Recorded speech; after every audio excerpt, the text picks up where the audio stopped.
Hey y'all, welcome back. I've had a lot of questions about the calls I used in episode, I think 18 and 19 with Monster 4 and Elliot. A lot of people want to know what kind of gear bags I'm using.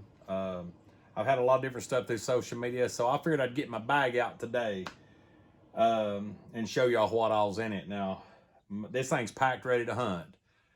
This bag weighs about 65 pounds. So it's an Alps outdoor Pathfinder.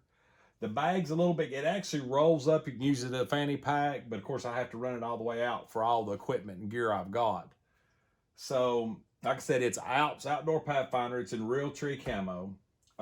It's got a accessory bag at the bottom. Pretty heavy. So, basically, when I get to the tree, I take my clamp out, which I actually have to fix. I've been it yesterday. But that is my tree base, adjustable tree base for my 4th arrow camera arm. That's the stiff arm, the regular stiff arm. This is probably the heaviest piece in there besides the camera. It is bulky, but I really like the 5th arrow stuff. I actually bent this ratcheting it on a tree yesterday, so I'm going to have to fix it, which I've got a spire here. But that's one part. Then down here, I've got a bleat box, or a estrus bleat. So that's always in there. Then I'll get that on the tree. Then I open this up, which I really like the way this is set up. It really helps this stay in place. So this is my 4th arrow stiff arm. Now, when I bought this setup, I actually got these two together. This is a Zoom for my Canon G40. That's a Vanguard head. I actually have two of them. I have one for a tripod. But I got this, the base, and the camera from a guy, man, we've become friends over in Kentucky. And he made me a good deal in it. It's a real good camera. Actually, I'll tell you more about the camera in a minute. The reason I have the extension is because in the velvet hunt that I showed y'all, I couldn't get the camera around me. The deer come in on the opposite side. And I always mount my camera arm at the base or at my hip. And so it kind of only will cover, you know, basically around to my stomach. Well, if the neck situation, the deer was over my left shoulder, so I couldn't get the camera around. So I actually ordered this from 4th Arrow, and of course it just goes, you know, right in place and you can tighten it down, set the tension or whatever you want to do. But 4th Arrow, this has been a really good camera. I have had this in the stand with me every time I've been to shooting house, tree stand, bow, muzzleloader, whatever season. This has been with me so far. And the Zoom is really nice. You've got your on and off for your camera, your focus back here. Which I run in auto all the time, your record button, and then of course your zoom. We'll set that over there. This bag's empty. I have a tree arm that hang my bow or whatever on. Easy arm tree arm. Of course, I've got my water. Then in this pouch over here, I got hand warmers and some of the smaller stuff. And then in this pouch, I have rope and some tree hooks. That's don't really add a whole lot of weight. It's always nice to have rope. You never know what's going to happen, especially on public land and something happens, which we didn't get to hunt much public this year. On this pouch, I have my HME tree accessory, plus some more hooks. I can wrap that around instead of using the easy arm and hang my bow or whatnot, different things like that. Then I have, so that's basically those compartments. That empties about all that out. Now, you unzip the back and Grunt Calls. I always carry two, of course. My Pro Staff, Nikon Pro Staff. I've had these for about 3 years. My wife bought them for me. They have been troopers. They're really good binoculars. Of course, I got my Hunting Public's Milkweed Indicator Bag.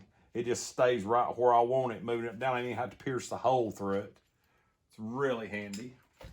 Of course, got a seat for our permanent tree stands on the lease. Got a little clip on it so I can hold it on the tree. It's always a pain when you go to move and the seat falls off and hits the ground. And then this pouch back here has my Canon G40 camera, prosumer camcorder.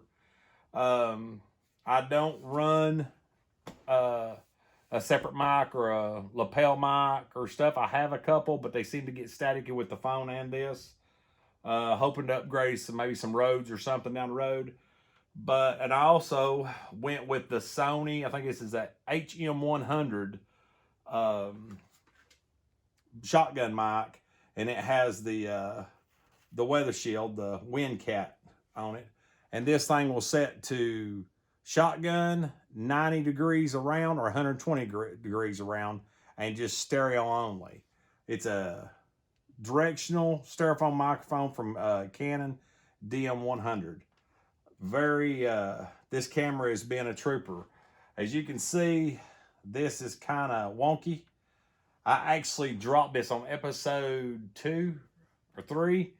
I dropped this camera 25 foot out of the stand, and this was open and it was on. It hit the ground, knocked the front piece off, which it just popped right back on, but it tweaked the camera screen a little bit, knocked the battery off, but it works. And then since then, I had a windstorm blow up in one of the I think it's during the end of archery muzzleloader. We had this big windstorm blow up, and it actually was rocking the tree so bad that the camera armors extended all the way out, and it got to moving and broke the aluminum vise loose, and this come down and smacked the tree. So I would recommend a Canon camera to anybody that's planning on doing this.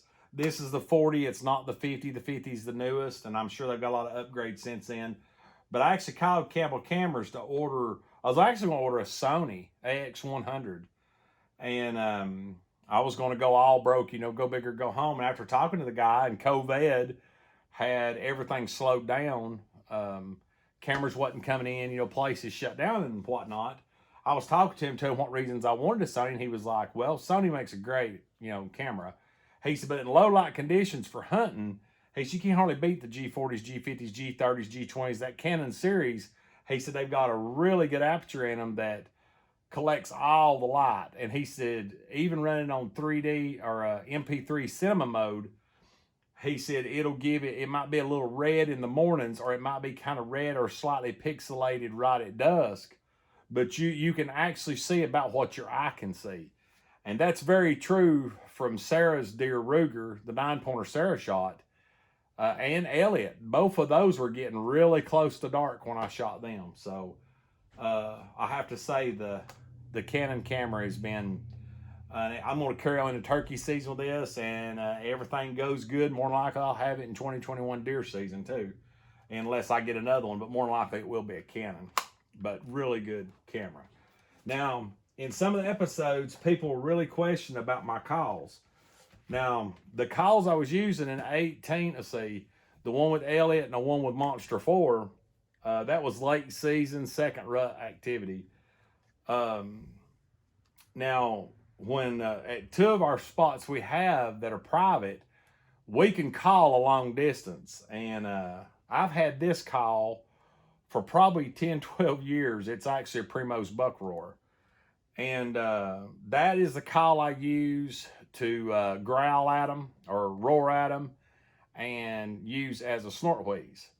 I have it set, if you have this or the buck roar 2, you can take this end off, and you actually have settings on. You've got tending buck, mature buck, you have young doe, doe grunt, doe bleat, and estrus bleat. I usually clean this out, make sure the reed's clean every year, and I always put it on mature buck, because that's all I use this call for, since it's so deep, is I use it for long range. And I usually use it in a sequence to where a very aggressive, you know, buck will get real aggressive towards a doe that won't stop for him. He gets frustrated. He'll actually growl as he's running, or he'll have them popping grunts. So I'll use this one for, or long distance if I'm going to roar and just mimic moving it back and forth to make it like a buck is chasing a doe. Now, if they're within 200 yards of what I'm calling, or what, you know, of me, then I'll usually use this Extinguisher Call. I really like this call. It's got a very soft front nose. You can't snort wheeze or nothing with it, but it's a whole lot better for a call on close range. Of course, I don't call it any buck unless he's turning and walking away and I'm desperate. I'm not going to call it any buck if he's within 50 yards. But this one's a lot softer. It actually has 3 settings. It has fawn, doe, and buck. So during bow season, I might use the fawn.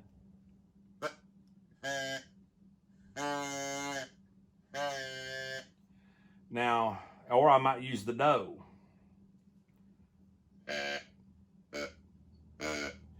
But 9 times out of 10, I've got this with me during rifle season or muzzleloader. Because here in Tennessee, usually the first rut starts the end of muzzleloader. Well, in East Tennessee, where we're at in the valley. And then they'll push and they'll rut for probably about a week. And then it kind of dies down after rifle. And then it picks back up in December, like 3 weeks later. So I'll use this as my buck call. A lot more lifelike, sounds more realistic, you know, at closer ranges, where this one is close and I like this one for way off. This one's just a lot louder with that echo chamber. You can hear the big difference.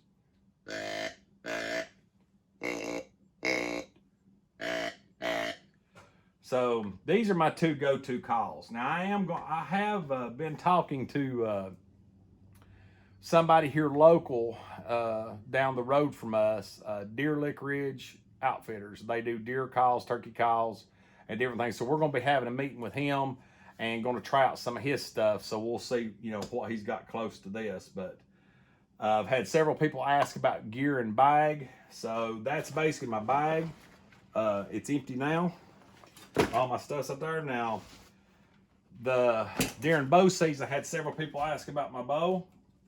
This is a Hoyt RX1. Oh, got that rack. RX1. I've got the IQ sight on it. Fuse quiver, fuse stabilizer, and I've got the first gen Tactican ion camera on it. I'm using fall away rest, ripcord fall away rest. Love the bow. I've got a Bomar nose button on here. Really like that. That's a kick. I end up getting rid of the kisser button and just using that. Got my lighted, all my batteries and stuff for my lights. Now, as far as my setup, I'm shooting a true ball release. This is a little outlaw, or just outlaw is the name of it. Really good wrist release. I like it. I'm shooting FMJ 400s. I might be going to something more like what the Hunt Public are and Ranch Ferry, where they're shooting a real heavy forward arrow. I am shooting the original Rages, ASC Rages, and a lot of people hate them, but they've been really good to me. As you can see, I killed 3 deer, and one of them I hit back from arrow moving or hitting a limb. So, but really good. You know, love my bow set up. So FMJs, all fuse accessories, first gen Tacticam, IQ sight, bow sight, RX1 Hoyt. That's my bow setup. Now, oh yeah, and on my gear list, I haven't been doing it, but next year in turkey season, I actually have a GoPro 8 now, Hero Black. So that's going to be adding to the arsenal for turkey season. Now for muzzleloader. My muzzleloader, I've had this gun for several years. This is a Thompson Center Triumph Realtree Edition.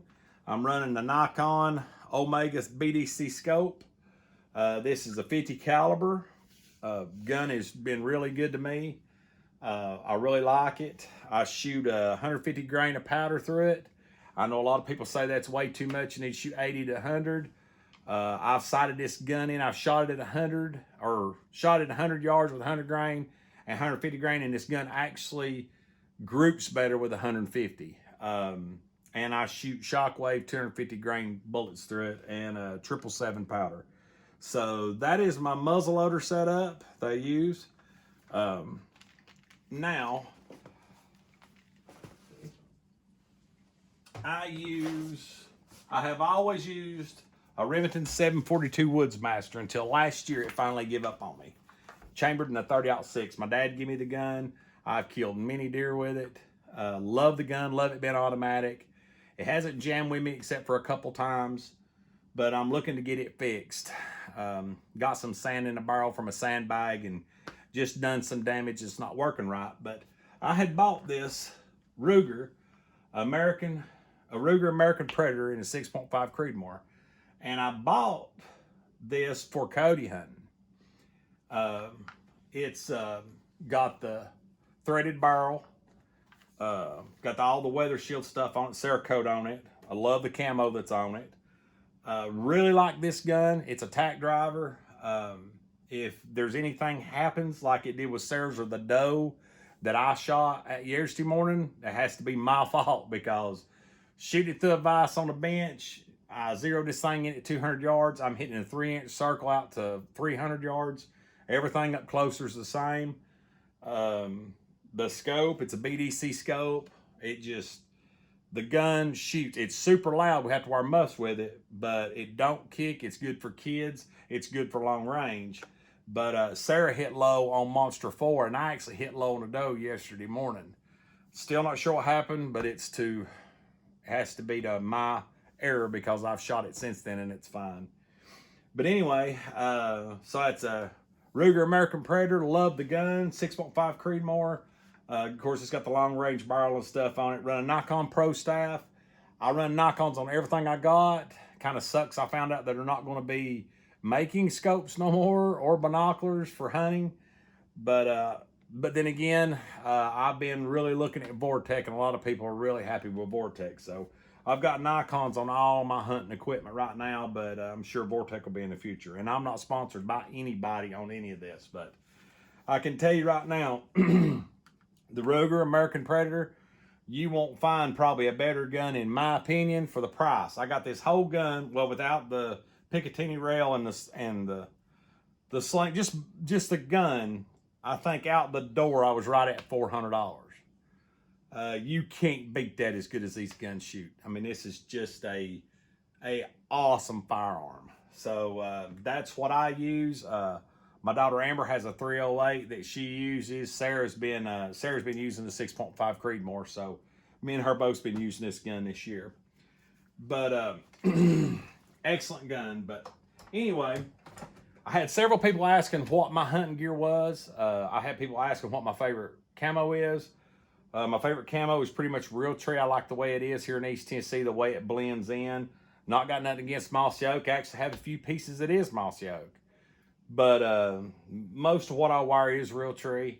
Been very lucky with it, but just really like it. But you see pretty much my preferences and what I've got and what I do. But anyway, like I said, several people had asked this. I just wanted to show you what we use and what we do, how we use it. Please leave any comments below. If you've got a similar gun or whatever, if there's something else you'd like to see that we've used or you've seen on the videos. Looking forward to doing the video with Deer Lick Ridge. Y'all be waiting. Deer Lick be waiting on that video. It should be coming hopefully mid-February into March. But if you got any comments, leave them below. If you like what we're doing, please subscribe and like. And as always, we really appreciate y'all watching. Thank y'all for subscribing. It really tickles to the death. And we're fixing to get back to some Pioneer videos and stuff as deer season starts to end. So as always, God bless. We'll catch you on the next episode. See you.